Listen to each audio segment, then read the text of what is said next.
Dans cet épisode 13, je voudrais vous parler de l'importance de l'eau en Feng Shui. Euh, on ne met pas de l'eau n'importe où. Vous avez vu qu'il existe des secteurs positifs et négatifs dans la maison. Si vous mettez de l'eau dans un secteur négatif, elle va activer cette énergie négative et risque de vous amener pas mal de soucis. À l'extérieur également, certaines personnes sont parfois étonnées après la construction d'une piscine d'avoir des problèmes de santé quand la piscine est à l'arrière, entre autres des problèmes de santé ou autres types de problèmes.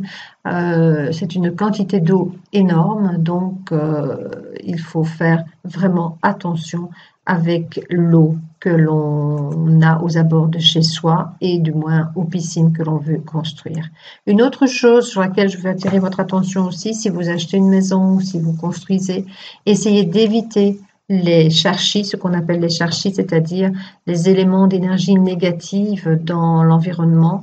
Un charchi tel que vous voyez sur la photo, comme un pylône électrique par exemple, euh, augmentera encore l'effet négatif d'un espace dans l'environnement. Imaginez qu'à l'extérieur, l'endroit où se trouve le pylône, ou du moins la direction dans laquelle le pylône se trouve, le secteur dans lequel il se trouve correspond à un espace négatif pour vous, il va encore le rendre, pardon, plus négatif. Donc, en plus, au point de vue biologique, on sait aussi tous les effets négatifs que ce type de configuration peut amener. Donc, soyez très prudents avec tout ce qui est charchi dans l'environnement.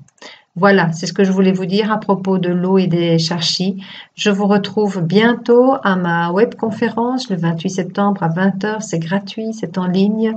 Inscrivez-vous et vous recevrez le lien de connexion très vite. Et n'oubliez pas, le dernier épisode approche et je vous permettrai de gagner un cadeau. Merci beaucoup et à bientôt.